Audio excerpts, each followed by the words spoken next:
السلام عليكم ورحمة الله تعالى وبركاته. أهلا بكم أصدقائي صديقاتي، مرحبا بكم في هذا الفيديو الجديد. أولا وقبل قول أي شيء، مبروك لنادي الجيش الملكي التأهل إلى دور ربع نهائي كأس الكونفدرالية الإفريقية.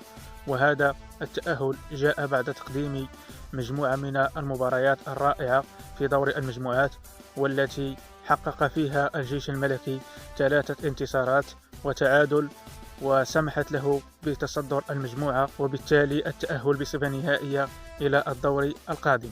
وهذا الفيديو جاء تتمة للفيديو السابق الذي تحدث فيه عن بعض اللاعبين الذين انتدبهم نادي الجيش الملكي والذين يقدمون أداء جيدا مع نادي الزعيم.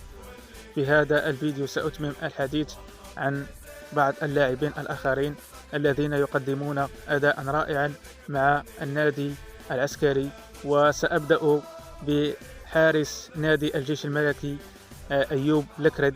هذا الحارس الذي يعتبر من أفضل حراس الموجودين حاليا في المغرب، والذي يقدم أداء خرافيا مع نادي الزعيم، رغم أنه يرتكب بعض الأخطاء والتي تتمثل في أنه يجد صعوبة في اللعب بالقدمين، لكنه في المباريات الأخيرة حاول واجتهد كثيرا لكي يستخدم قدماه بشكل جيد. وهذا ظهر في المباريات التي لعبها الجيش الملكي، سواء على المستوى المحلي وكذلك على المستوى الإفريقي. أما الخطأ الثاني فيتمثل في الارتقاء الذي يقوم به عندما يلعب الفريق الخصم ضربة حرة أو ضربة ركنية. فالحارس أيوب الكرد خرجاته وتدخلاته يكون فيها شيئا من الخطورة، لكن في الآونة الأخيرة بدأت كل تدخلاته وخرجاته صحيحة، لا يرتكب فيها أخطاء ولا يترك الكرة للمنافس. فالحارس أيوب الكرد تفطن لهذه الأخطاء وحاول أن يصلحها، وهذا ظهر من خلال المباريات الأخيرة التي أصبح يستعمل قدميه بشكل رائع، وكذلك كل تدخلاته والارتقاءات التي يقوم بها أثناء ضربات الأخطاء أو ضربات الركنية تكون صحيحة. وإذا سار الحارس أيوب كرد على هذا النهج سيصبح من أفضل الحراس في المغرب، وحتما سيقوم مدرب المنتخب المغربي وليد الركراكي بالمناداة عليه، لأنه أعطى بوادر على أنه حارس قادم بقوة.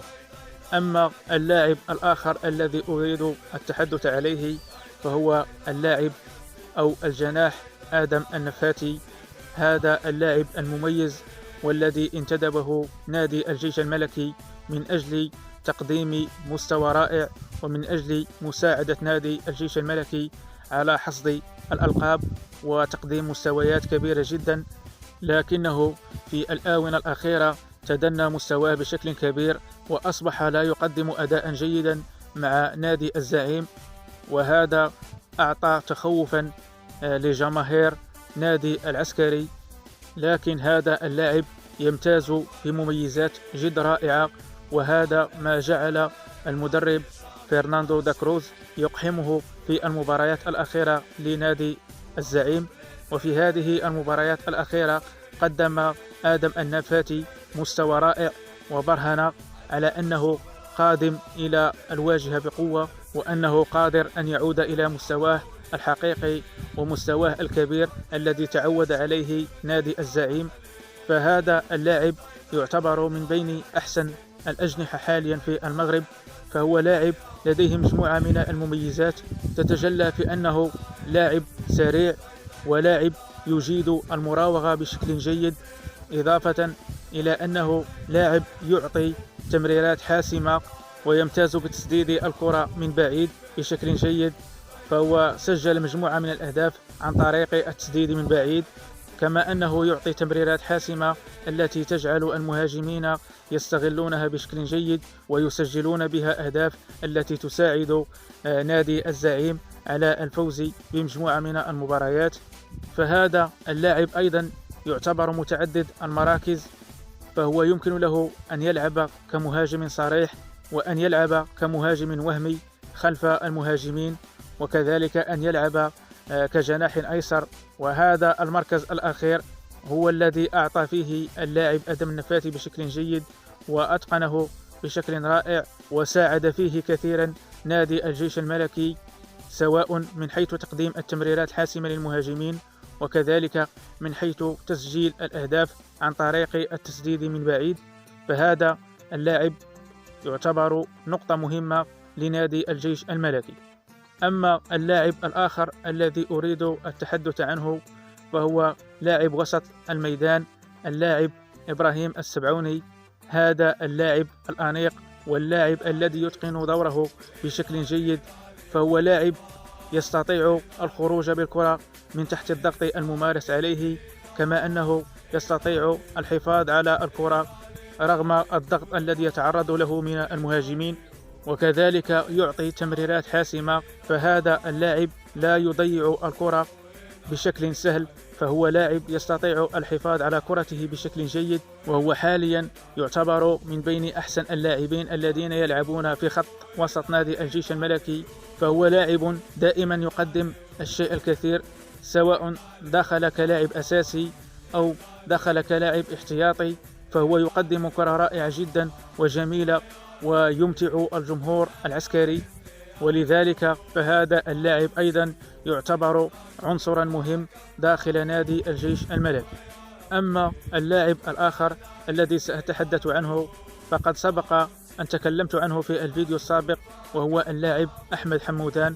هذا اللاعب المتألق والذي دائما يكون في الموعد ويقدم مباريات رائعة مع نادي الجيش الملكي، فهو حاليا يعتبر من بين أفضل اللاعبين داخل تشكيلة نادي الجيش الملكي وبصفة عامة في البطولة المغربية.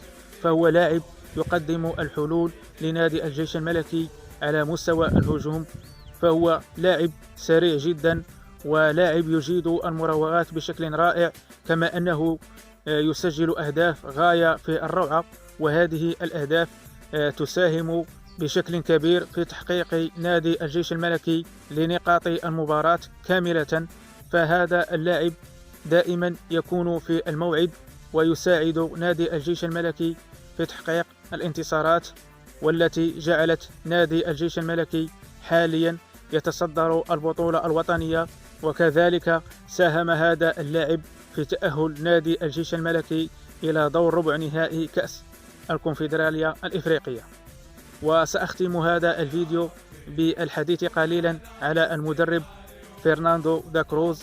هذا المدرب الذي كان عبارة عن مدير تقني داخل الجيش الملكي وعوض المدرب السابق، وحاليا يقدم مستوى جيد مع نادي الجيش الملكي، إلا أنه في بعض المباريات يتراخى فيها بشكل كبير، والخطط التكتيكية التي يدخل بها مع نادي الجيش الملكي تؤدي إلى فقدان بعض النقاط، لأن الجيش الملكي بفضل هذه التشكيلة التي يتوفر عليها يجب عليه دائما أن يقوم بالضغط العالي على الخصوم، فهو يمتلك مجموعة من اللاعبين المهاجمين الذين يستطيعون تسجيل مجموعة من الأهداف وبالتالي تحقيق الانتصارات.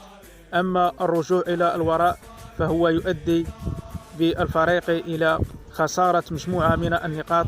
وأذكر هنا على سبيل المثال مباراة الفتح الرباطي، وكذلك مباراة الرجاء البيضاوي التي تحفظ فيها الجيش الملكي وعاد إلى الوراء، وبالتالي فقد نقاط المباراة كاملة. أما عندما يضغط على الخصوم فهو يحقق نقاط المباراة وكذلك يسجل أهداف كثيرة، وبالتالي فأسلوب نادي الجيش الملكي هو أسلوب هجومي.